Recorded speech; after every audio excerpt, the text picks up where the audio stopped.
алейкум, урматтуу телекөрүүчүлөр, кадырман замандаштар. ЛТР мамлекеттик телеканалы Билерман Ордо интеллектуалдуу оюну. Барыңыздарга кутмандуу кеч каалап, биз бүгүнкү оюнду ачык деп жарыялайбыз.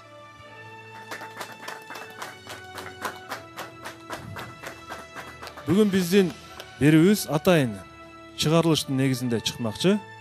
Атайын Бириккен Улуттар Уюмунун өнүктүрүү программасынын негизиндеги интеллектуалдык суроо жооптор деген иш-чаранын негизинде атайын Билерман Ордо клубуна бул уюм суроолорун берген.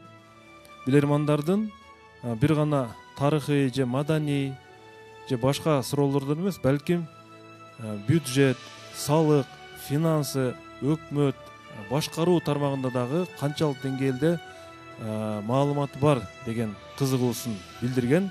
Мына ошондуктан дагы бүгүнкү суроолор бардыгы мына ушул тармактан берилмекчи.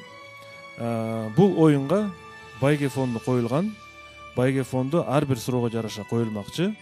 Ошондуктан урматтуу телекөрүүчүлөр, балким сиздер үчүн дагы керектүү маалыматтар бүгүн чыгып калат. Барыңыздарды экранга жакыныраак келүүгө чакырамын. Анда эмесе бүгүнкү оюнда ойной турган команданын курамы менен мен сиздерди тааныштырып койсом. Демек, бүгүнкү оюнда команда капитаны Динара Сапарова чакырылат ордого. Мектеп директору, клуб мүчөсү, педагог.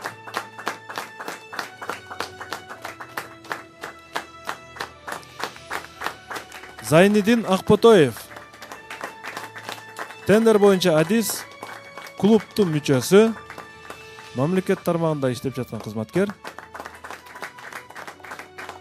Зайырбек Кадыров, врач-кардиолог, клуб мүчөсү.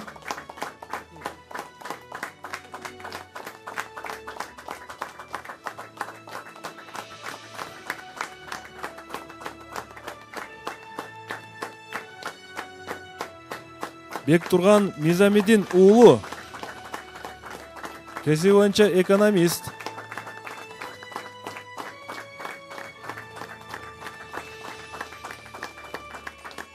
Таалай Муса уулу, клуб мүчөсү, социалдык кызматкер.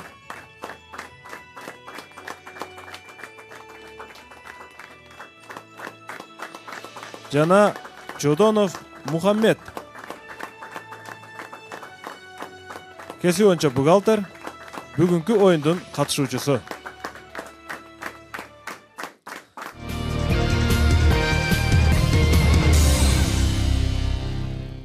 Урматтуу телекөрүүчүлөр, эгерде сиздер азыр биздин оюнду көрүп жаткан болсоңуздар, оюн башталганга чейин биздин директор менен таанышып алыңыздар. Биздин оюнга жаңы кошулган телекөрүүчүлөр болушу мүмкүн.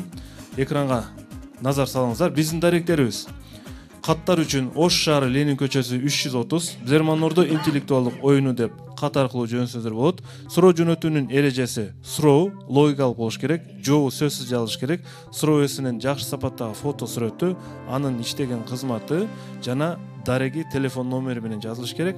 Ал эми биздин электрондук даректерибиз, уюлдук телефондоруңузга жазып алыңыздар. Facebook'ta Билерман Ордо деген баракчабыз бар. Ошол жерге катталып суроо калтырыңыздар. Инстаграмдагы биздин баракчабызга да катталыңыздар. Билерман _Ордо, жана ал жерге дагы суроону жооп менен жөнөтүңүздөр. Электрондук дарегибиз болсо bilerman@tv.mail.ru. Демек, урматтуу Динара, манаңыздар кандай, команда оюнга даярбы? Сиздерге Ордо телекөрүүчүлөр, бул оюн биздин команда үчүн бүгүн күтүлбөгөн оюн болуп атат. Команда оюнга даяр. Жакшы оюн көрсөткөнгө аракет кылабыз. Команданын курамы телекөрүүчүлөр үчүн түшүнүксүз болуп калышы мүмкүн. Ошондуктан биз бүгүн универсалдуу команда курууга аракет кылдык. Бирок бул жерде басымдуу команданын басымдуу бөлүгү Динара Сапарованын командасынын курамынан түзүлгөн. Динара, Зайнидин, Зайырбек үчөө бир командадан, Талай Муса уулу өзүнчө команданын капитаны, Бектурган Мизамидин уулу да клубка мүчө катары келип жүрөт. Ал эми биздин мейманыбыз Чодонов Мухаммед атайын чакырылган, ушул бухгалтерия тармагында иштеген. Бүгүнкү суроолордо балким ушул Мухаммеддин дагы жардамы тийип калышы мүмкүн. Бул ошол бүгүнкү оюндун демөөлчүсүнүн логотиби Бириккен Улуттар Уюмунун өнүктүрүү программасынын алкагында түзүлгөн суроолор. Анда эмесе оюн баштайбыз. Урматтуу команда, даяр болуңуздар. Биринчи раунд. Биринчи раундга 1000 сом акча байге катар коюлат. Суроо кайсы биздин жеби кайсы суроого келип түшөт, азыр биз көрөбүз.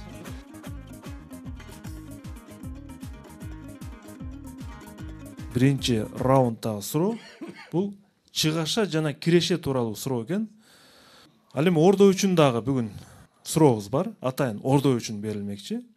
Ордо эгер тапса, ордого биз ошол коюлган акча байгесин беребиз. Динара, сиз өзүңүз негизи мектепте жетекчи болуп иштейсиз. Мектеп толугу менен бул мамлекет тарабынан каржыланган тармак. Сиз жетектеген мектепте канча мугалим, канча окуучу бар, Динара? Мен жетектеген мектепте 850 окуучу, 62 мугалим, тех кызматкерлер менен 80 адам иштейт. Урматтуу билермандар, бюджеттин чыгаша бөлүгү киреше бөлүгүнөн ашып кеткен абал эмне деп аталат? Минута кетти. Урматтуу алып баруучу жооп даяр. Ким жооп берет? Жоопту жооп бардыгыбызда эле бар экен, ошондой болсо дагы Талай мырза жооп берсин. Бардыңыздар эле бир ооздан жооп берип койсоң кандай болот? Боло берет. 1, 2, 3 кетти. Жооп бериңиз. Дефицит чыгаша бөлүгү. Саламаттар, урматтуу. Ордо урматтуу алып баруучу, бюджеттин киреше бөлүгүнөн чыгаша бөлүгү көп болгон учурда пассив болот.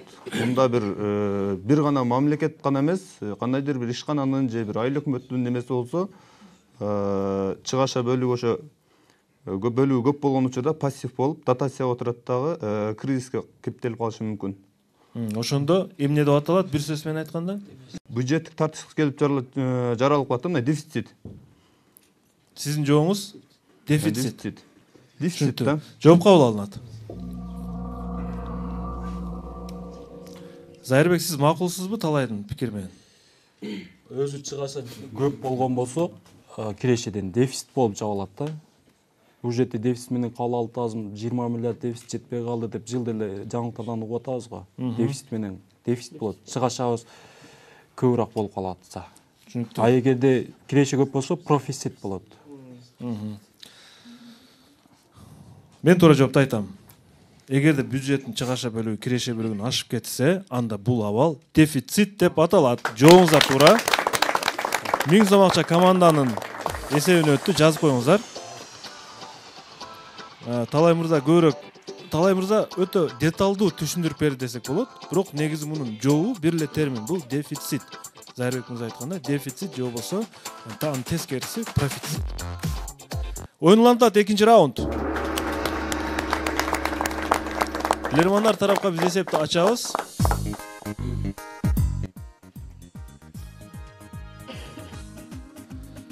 Экинчи раундга 1200 сом акча байга катар коюлат. Ордодон кадимкидей эле мүмкүнчүлүктөр берилет. Эгер ордо жеңилип жаткан учур болсо, бул ордодон жардам алса болот. Пландоо мөөнөтү тууралуу суроо экинчи раундда. Пландоо мөөнөтү бул негизи ар бир мамлекеттик ишканада, мекемеде бул сөзсүз түрдө колдонулат. Мен суроону окуйм. Белгилүү бир мөөнөткө түзүлүүчү киреше жана чыгашанын планы эмне деп аталат? Белгилүү бир ооба, бюджеттин негизинде. Пландо эмес, пландо десек болбой калат. Смета белгилүү бир мөөнөткө Ал жылда кийинки жылкыга смета бекитилет да. Бюджет каралып туруп. бюджет смета болот. Алалыга Смета бул жөнүндө бир нерселердин баасын жазган нерсени айтчу эле го. Смета деп ошо пландо, бир жылдык пландо болот. Жок, туура эле мындай жылдын сметасы деп айтылат да. Бир жылдын сметасы чыгаша кирешеси деп жазылат да. Бул сметада только чыгашалар эле жазылат. Мынага мынча. Ошол да. Киреше да жазылат. Монча киреше болот, андан монча Чыгаша смета кирешеси мынча. Аял жалпы жыйынтыгында канча немеси болот? Баасы чыгашанын баасы канча, кирешенин баасы канча? Жыйынтык кандай болот? Урматтуу алып баруучу, бул суроого Мухаммед жооп берет. Мухаммед. Биз топ менен келишип, бул суроонун жообу смета деп чечтик. Смета деп чечтиңиздер. Смета болот. 1 жылдык белгилүү бир мөөнөткө түзүлгөн пландоо смета болот да. Мен жоопту кабыл алдым. Туура жоопту айтам. Туура, сиздерде смета деген бул көп учурда колдонулат, бирок мунун жалпы өзүнүн жалпы аталышы бар. Ал бюджет деп аталат, урматтуу. Бюджет планда деп Билермандар, бюджет деп аталат. Термин бул бюджет. Эсеп 1-1. Менимче талкуу учурунда бул вариант айтылды. Бирок колдоо тапкан жок бул вариант. Эсеп 1-1. Оюн улантылат. 3-чү раунд.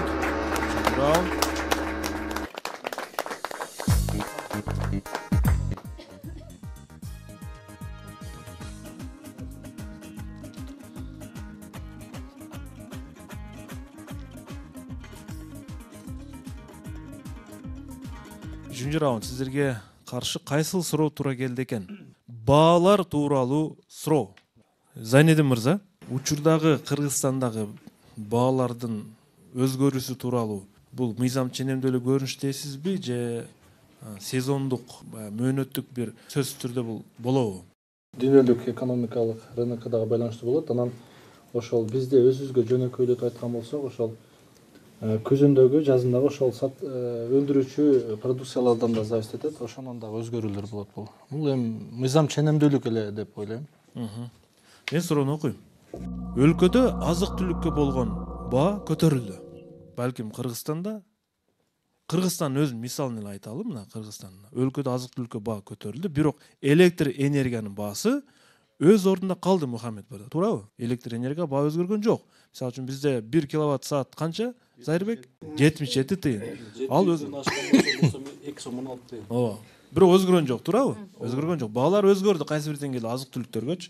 Мындай учурда оорчулук кимге түшөт? Кетти минута. биринчи бул жерде баалардын немеси инфляция болот да. Суунун резервине караштуу болот да алчы. Мына мисалы үчүн азык-түлүккө баа көтөрүлөт да, азык-түлүктү сатып алабыз керек, керектеш керек да, бирок электр энергиясы ошол бойдон калтат. Электр энергия өндүргөн ишкананын өзүнө оорчулук түшөт. Бирок ал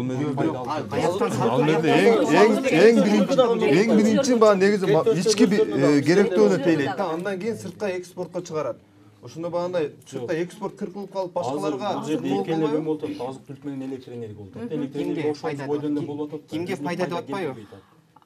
Кимге зыян болот? Себеби азык-түлүккө баа көтөрүлгөндө аз болсо дагы зарплата анан пенсия бардыгына акча кошулат. Ошондо электр энергиясын өндүрүүчүлөргө Зайнидин көз бирине сатты да. Зайнидин 5 жылдан бери 5 сомдон сатат, мен уже 50 сомдон сатып атам да. Зайнидинге кыйын болот, мага кыйын болот да. Зайнидинге кыйын болуп атат. Электр энергия өндүрүлгөн ишканага кыйын болуп атат. Аппараттар кымбаттады, эски алмаш керек, башкасы керек. Тенар ким жооп берет? бул суроого Зайыр Кадыров жооп берет. Зайыр Кадыров. Өлкөдө азык-түлүккө болгон баа көтөрүлдү. Бирок электр энергиясынын баасы өз ордунда калды. Мындай учурда оорчулук же болбосо жүк кимге түшөт? Урматтуу алып баруучу, бул жерде айырма оорчулук баары керектелүүчүлөргө түшөт. Азык-түлүк кымбаттады, электр энергия ошол бойдон. Керектелүүчүлөр азык-түлүктү кымбат баада алып атат да. Эгерде ишканадан кимге түшөт десеңиз, электр энергиясын өндүргөн ишканага оорчулук түшөт, ошол өзүнүн товарын арзан саткандыгы үчүн. Демек сиздин жообуңуз керектелүүчүлөргө оорчулук түшөт. Керектөөчүлөр деп сиз жарандарды айтып жатасызбы? Жарандарды айтабыз. Азык-түлүк сатып алган жарандарга азык-түлүктүн баасы кымбаттаган үчүн оорчулук түшөт. Ишканага. Түшүнүктүү. Жок. Азыр кимге оорчулук түшөт да? Оорчулук кимге түшөт? Клиент ошол эле баада алып атат. Жооп кабыл алынат. Ошол эле керектөөчүлөр да, азык-түлүктөн алган керектөөчү или мындай учурда мен туура жоопту айтып атам. Мындай учурда жүк мамлекетке түшөт, урматтуу билермандар. Жарандарга эмес, мамлекетке. Мамлекет кошумча резервтерди иштетүүгө мажбур болот. Электр энергиясынын баасын баланста кармап туруш үчүн. 2-1 эсеп. 2-1.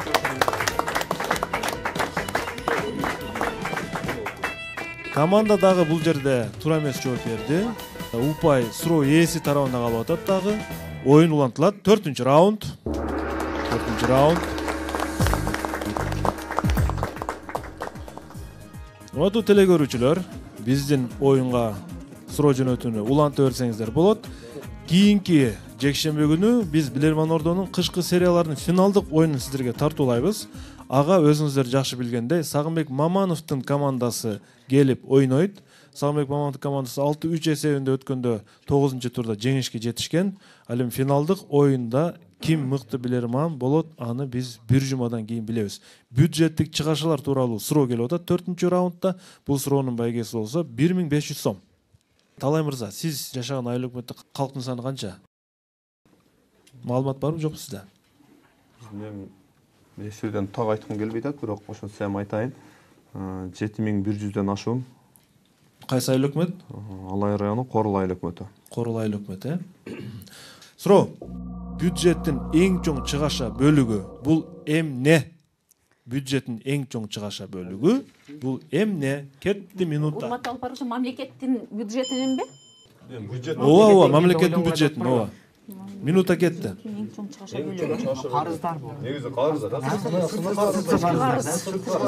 чоң чыгаша Чыгашалар анан тышкы карыз. Андан кийинки ички баягында неме тейлөө, айлык акы, башка ошолордун баарынчы. социалдык төмендө карай. Бөлүгү, Бирок айлык акында айлык акы.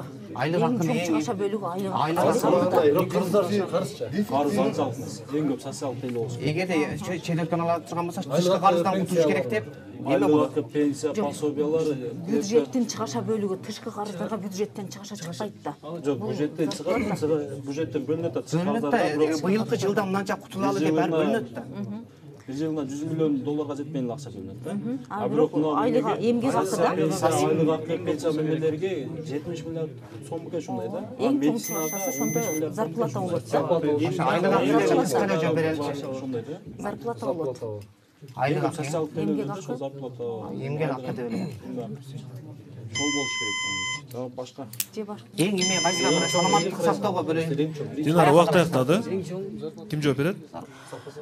Урматтуу алып баруучу, бул суроого өзүм жооп бергенге аракет кылайын. Бюджеттик чыгаша, эң чоң чыгаша бөлүгү бул эмгек акы. Эмгек акы. Эмне үчүн мынтип ойлойсуз? Эмгек акы бул ай сайын төлөнө турган негизги акча да, эмгек акы. Мамлекеттик. Түшүнүктүү. Жооп кабыл алынат. Сиздин мектебиңизде бекитилген бюджеттин дагы басымдуу бөлүгү эмгек акка кетеби же башка тармактарга бөлөсүздөрбү, кандай? Эмгек акыга? Эмгек акы менимче 60%дан ашыгыраагы, Ооба. 60%дан ашыгыраагы эмгек. Ар бир эле мамлекеттик ишканада 60%дан көбүрөөгү менимче ушу айлык акыларга кетет да. Анткени бул эң негизги баягы эмне деп коет, корголгон статья, защищенный статья деп атайбыз да. Туура жооп. Бюджеттин эң чоң чыгаша бөлүгү мамлекеттик болобу, башка болобу? Бул айлык акылар. Жооп туура, 2-2 эсеп. 1500 сом акча команданын эсебине өтөт.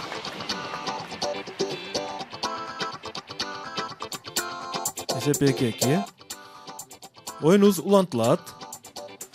5-чи раунд. 5-чи раунд.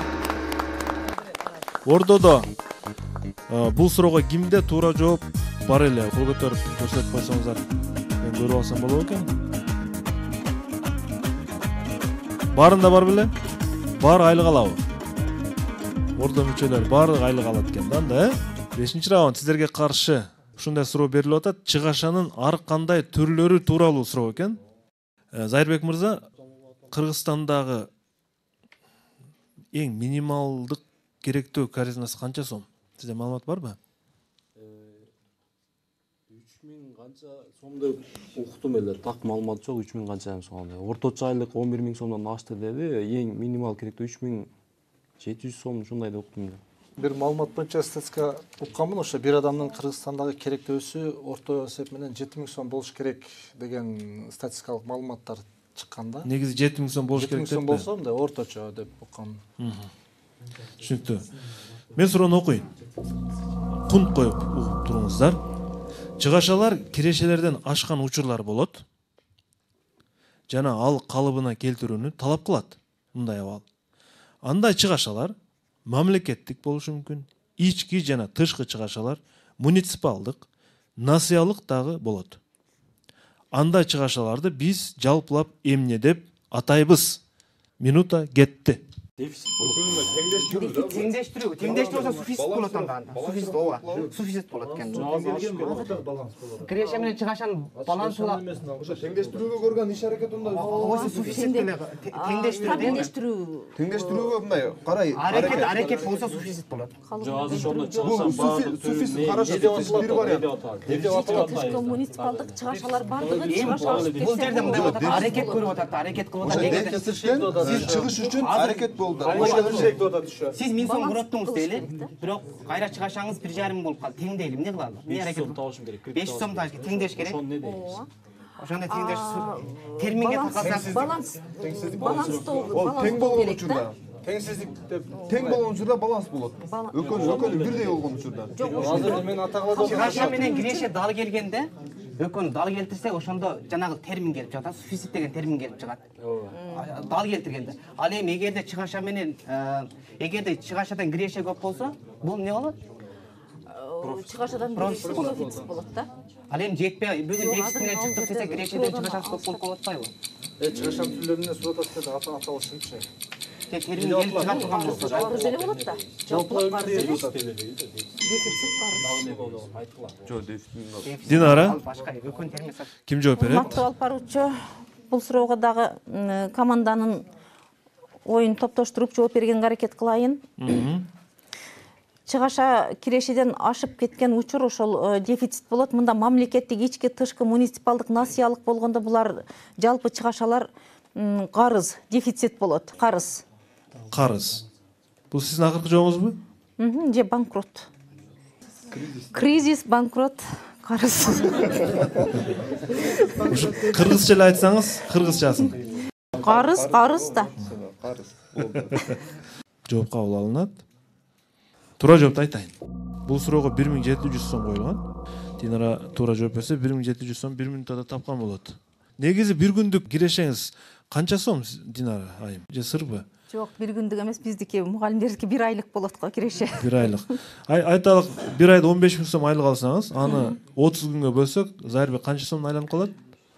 500дөн. 500дөн болду. 500 сомдон айланып калат да. Бул 1 күндүк.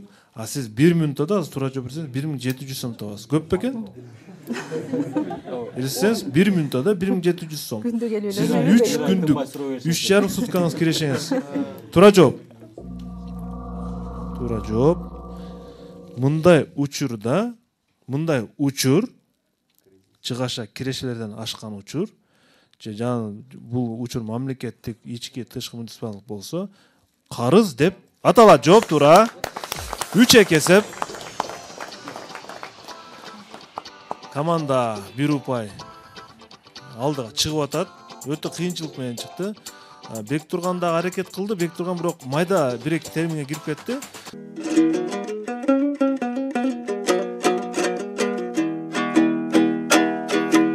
Чыгаша кандай экенин түшүндүрө кетейин.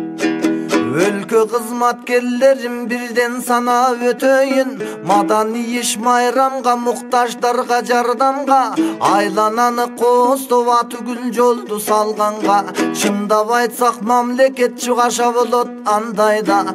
Болмоюнча чыгаша киреше болбос жагдайда. Мугалим бар өлкөмдө билимди берет жаңылап. Дарыгер бар өлкөмдө ден соолукту дарылап. Милиция жана аскерлер милдетке даяр каюбак. Үй бүлөдөн алыстай тапталап, балким аюлап.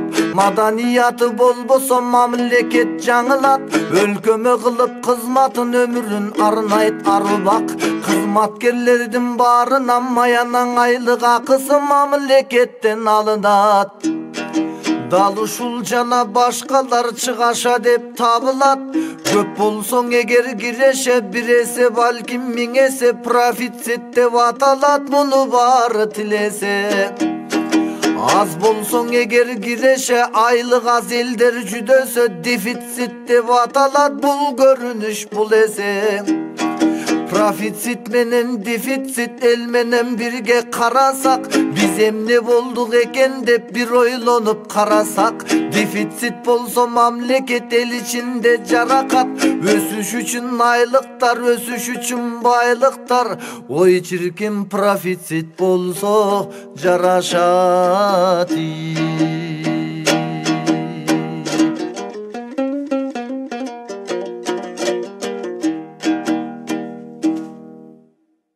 Oyun ulantылат 6-cı rauнд. 6-cı rauнд.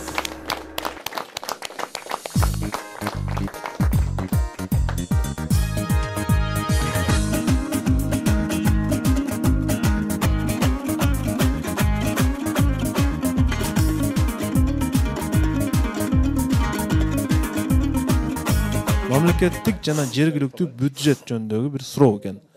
Бул суроонун багеси 2000 сом. Мен суроону окуйн. Мамлекеттик жана жергиликтүү бюджеттен калкка төлөнүүчү мамлекеттик социалдык төлөмдүн түрү бар. Ал эмне деп аталат? Кетти минута. Калкка төлөгөн социалдык Пособие, Пенсия, пособие. жөлөк мамлекеттик жана жок салык толук жазбай калдым. Мамлекеттик жана жергиликтүү бюджеттен калкка төлөнүүчү мамлекеттик социалдык төлөмдүн түрү. Пособие да? Жөлөк пул. Социалдык Пенсия, пособие. Дагы башка эмне? Социалдык немелер бар? социалдык нерсе Сүйүнч пул бар анын арасында. соцпакет. Ошол деле жөлөк пул деп айтылат да. жалпы да. Мындай жалпы социалдык төлөмгө кирет да, социалдык төлөмгө кирет. Пенсия, пособие. Жок. Сүйүнчү жөлөк пул. Жооп бере берейлби? Дагы кандай? Социалдык немеде? Урматтуу алып баруучу, бизде жооп даяр. Ким жооп берет? Кимге талай жооп бересиңби? Урматтуу алып баруучу, бул суроого дагы 6 тең жооп бар экен. Жоопту Талай мырза берет. Талай мырза. Урматтуу алып баруучу, жергиликтүү жана мамлекеттик бюджеттен калкка төлөнүүчү социалдык төлөмдөрдүн негизги сап башында пособие, пенсия, жөлөк пулдар турат. Ошондо Бул биз сөзү менен айтканда жөлөк пул. жөлөк пул. Жооп туура, бул жөлөк пул. 2000 сом команданын эсебине өтөт, жазып коюңуздар. Мамлекеттик социалдык төлөм бул жөлөк пул. Түрлөрүн да айтып өттүңүз. Кандай учурда сүйүнч акча 50 000 сомго чыгат? Талай мырза. Кандай учурда? Ан үчүн мамлекет бай болуусу керек го. Жок, 50 000 сом төлөп беребиз деди. Жок, эгиз төрөгөн учурда, 3 эм учурда төрөлсө 50 000 сом төлөнөт. 4 эм төрөбүсө ниет бар, буйруса деп коелу. Ар бир кыргыз Oyun ulantылат. 7-ci rauнд. 7-ci rauнд.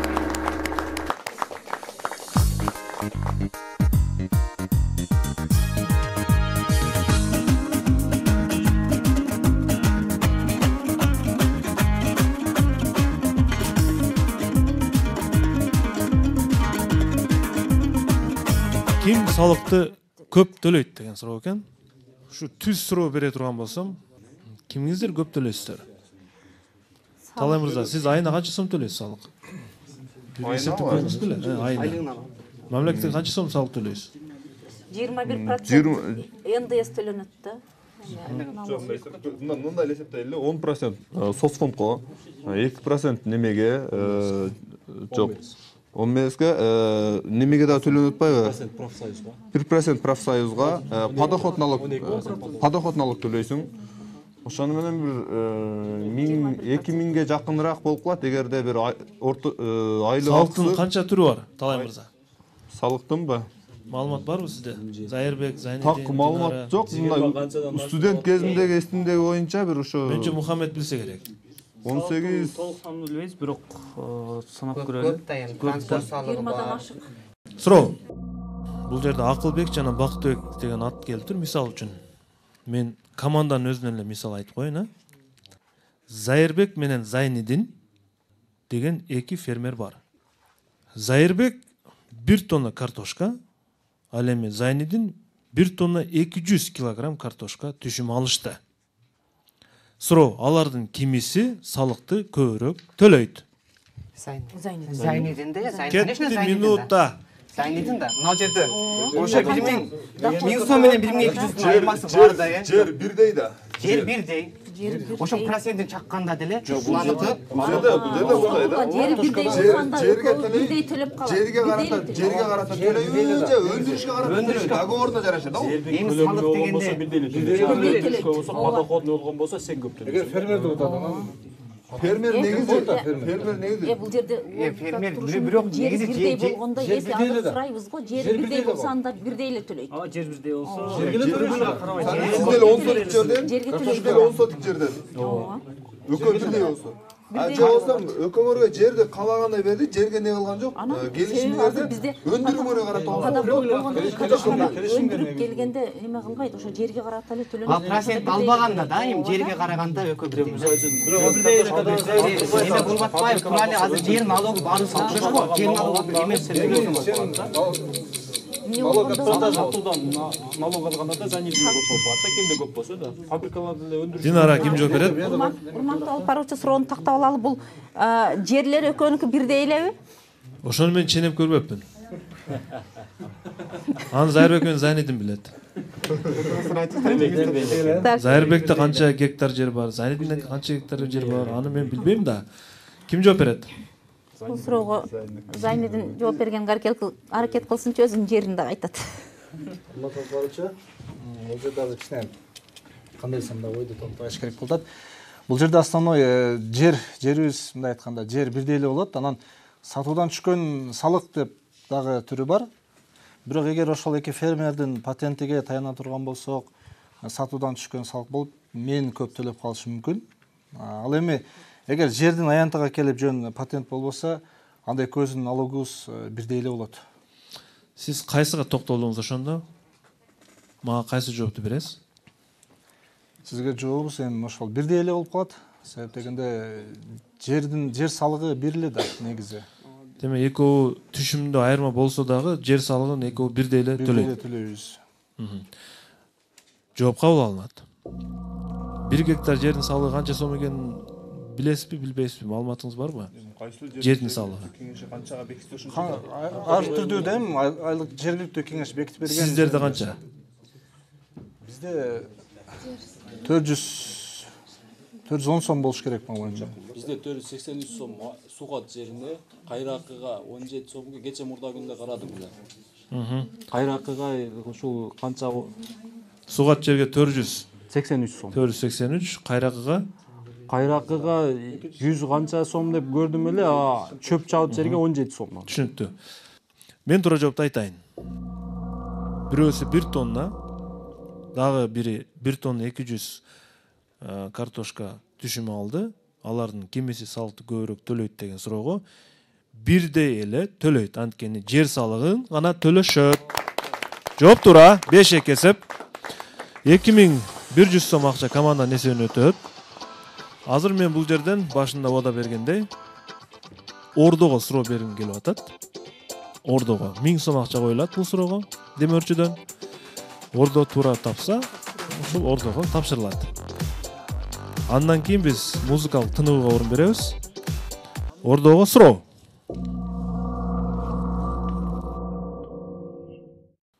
Мамлекеттин бюджети бүгүнкү күндө Кыргызстандын бюджети 170 миллиард сомго барабар. Бул акчаны каякка жана кантип чыгымдоону кайсыл орган чечет? Кетти минута.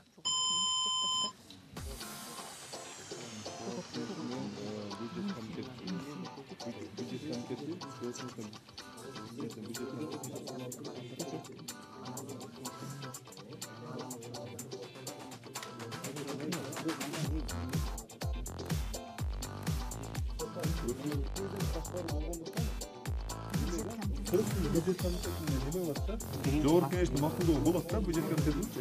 Эгер макул эмес болсо, ал нерсе өтпөйт. Өзү өкмөткө келип такалат.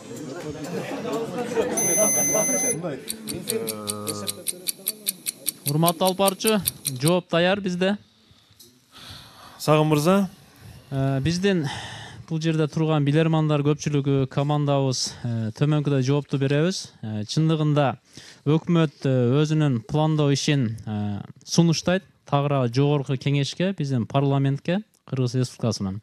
Алар сөз кезекте жыйында же комитеттерине жогорку кеңеш тарабынан бекитип берет. Канчалык деңгээлде. Анан сөзсүз жогорку кеңештен колду тапкандан кийин анан өкмөт деңгээлде, мамлекет деңгээлде президент буну кол коюп, анан күчүнө киргизет. Бизде ушундай жооп. Ошондо кайсыл орган деп токтолдуңуз? Жогорку кеңеш бекитет. Жогорку кеңеш бекитет. Жоопту кабыл алдым. Семетей, ким? Нуристан. Биз эмейни жогорку кеңешке, то есть парламентке Министерство финансы алып келет. Каржы министри алып келет деп айтып атабыз. Кайсыл орган дегенде каржы министрлиги? Каржы министрлиги, да, Министерство финансы. Туура жооп. Кыргызстандын бюджетин кайсы жакка кантип чыгымдоону жогорку кеңеш чечет. Мамлекеттик эң жогорку орган жогорку кеңеш. Сагынбек Маматовдун жообу туура, жана 1000 сом. Ушул ордого Сагынбек Маматовдун жамаатына ыйгарылат. Куттуктайбыз.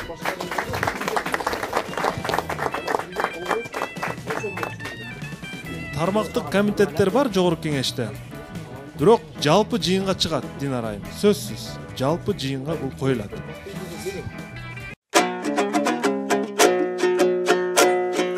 Коомдук угуу жөнүндө акының айтып ашыгат. Казынасын өлкөнүн карайлы жалпың асырап, бир жылдык өлкө капчыгын билгин деп элди чакырат. Эл өздүк казынасынын эсеп кысабын билүүгө эмнеге келбей басынат. Эл билбесе капчыкта ээн баштар жашырат. Эгеме жакпас сүткорлор элеймин деп ашыгат. Мамлекет капчыгы мына ошентип чачылат.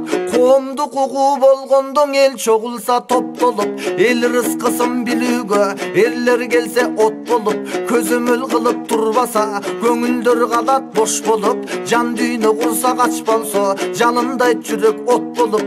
Коом менен өкмөт кол кармашса дос болуп, мамлекет өнүгөт, максаттары коштолуп, келечек алга умтулат, кедейлери жок болуп. Кыргызстанда жашайсың, кыргыз деген атың бар, мамлекеттин капчыгын билүүгө дайым акың бар. Коомдук угуу болгондо кирүүгө дайым акың бар, мамлекет деген ыйык сөз сүйүүгө дайым акың бар. Көбөйсүн капчык малыбыз, көбөйсүн эл журт саныбыз, профицит менен коштолуп кыйналбасын жаныбыз. Жалпы кыргыз бириксин, жашыбыздагы карыбыз. Коомдук угуу дегенден кол үзбөйлү барыбыз.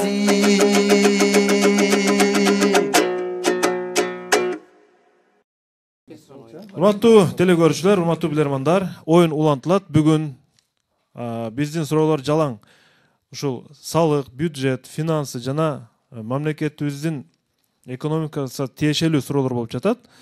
Команда азырынча 5-2, алдыда команда. Оюн улантылат. 8-чи раунд.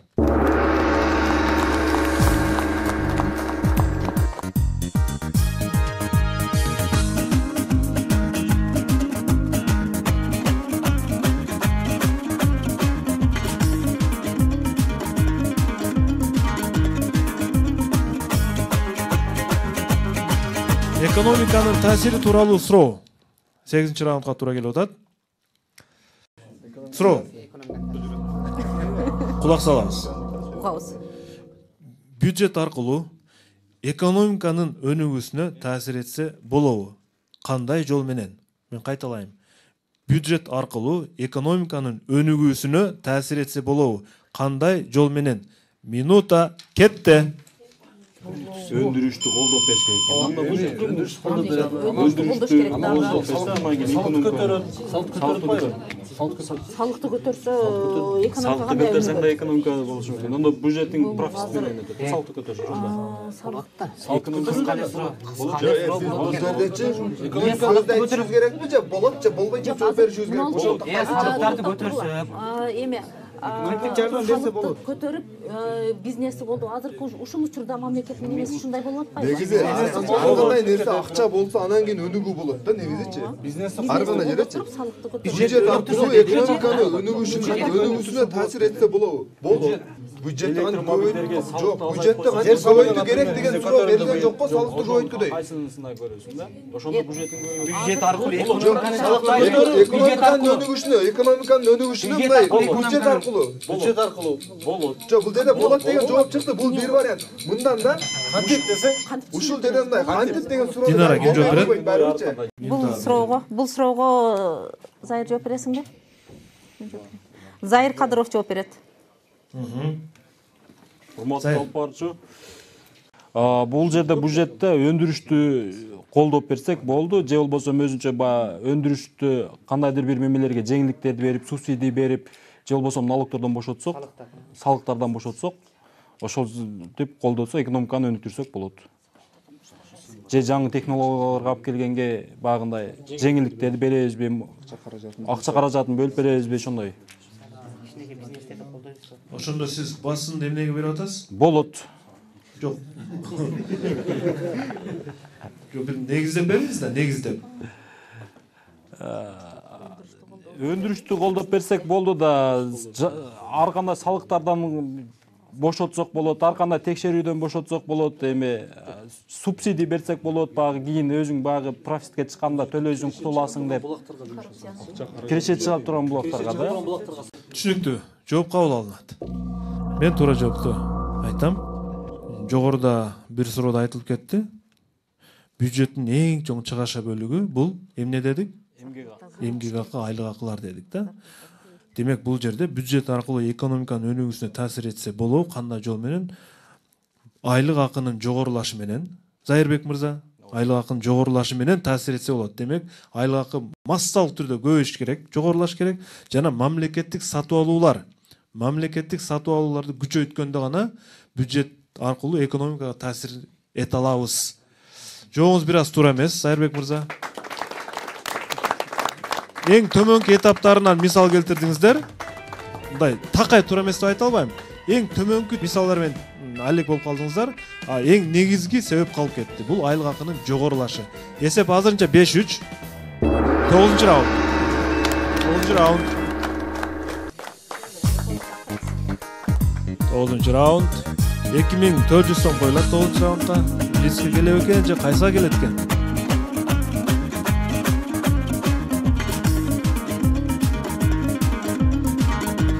Раунд. Пландалган киреше тууралуу суроо экен. Мен суроону окуйм. Урматтуу билермандар, эгерде биз пландагандан да аз киреше жыйнап калсак, мисалы үчүн бир план коебуз зайнидине, бирок андан салыштырмалуу аз киреше жыйнап калдык. Анда мындай учурда эмне кылуубуз керек? Кетти мында. Пландагандан аз киреше жыйнап калсак, Токто. Чыгашаны азайтып. Экинчи башка жактан кирешени табуу булактарын ойлонуш керек да. Киреше табуу булактарын ойлонуш керек. Чыкпай калды, эмне кыласың ошондо? Киреше булагын табыш керек. Чыгашаны азайтып, киреше булагын табыш керек. Чыгашаны азайтасың, анан башка киреше булактарды издейсиң. Талайдан будай кошумча аласың да. Ооба, карыз аласың. Карыз алуу керек. Бул деле башка киреше булак. Хорошо, бул бир вариант болду. Карыз алуу керек, бул бир вариант. Мындай кийинки дагы экинчи жагын өтөйүн да. Ошо чыгашаны банкрот деп чыгарылаш керек болот да. Мамлекеттик деңгээлде бул бир фирманыкы эмес. Ошол мамлекетте жок, мамлекет киреше булактарын издейт. Мисалы үчүн кичинекей фирма болсо, анда банкрот деп жарыялап коюшубуз мүмкүн. Кыргызстан боюнча уже түткөн доход. Кыргызстан боюнча банкрот. Не кыласыз ошондо? Чыгашаны азайтуу керек. Чыгашаны азайтат.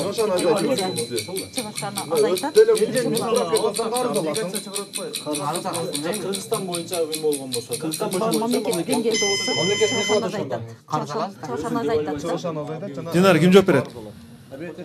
Так, бул суроого мен жооп бергенге аракет кылайын. Команданын бардыгынын пикирин эске алып, эгерде мамлекет пландалган киреше пландалганга караганда аз киреше жыйналып калса, анда чыгашаны азайтат, анан киреше булактарын издейт. Кантип издейт? Кандай жол менен издейт? Карыз алышыбыз мүмкүн. жооп кабыл. Мен туура жоопту айтам. Мамлекет планды койду. План мыйзам негизинде иштеп чыгат. Планды мыйзам негизинде иштеп чыгып, анан план коет. Мындай, мындай мыйзамга бул туура келет, буга бул туура келет. Бирок натыйжада киреше аз топтолуп калды. Мындай учурда мыйзамга өзгөртүү киргизүү керек болот, урматтуу билермандар. Мыйзамга өзгөртүү киргизүү керек. Көбүрөөк жыйнаштын жолун издөө үчүн негизи ушул 5-4 эсеп. Команда да 1 упай алдырды, бирок алды да, негизинен алды да. Ойнулантылат 10-чу раунд. 10-чу раунд. 10-чу раунд.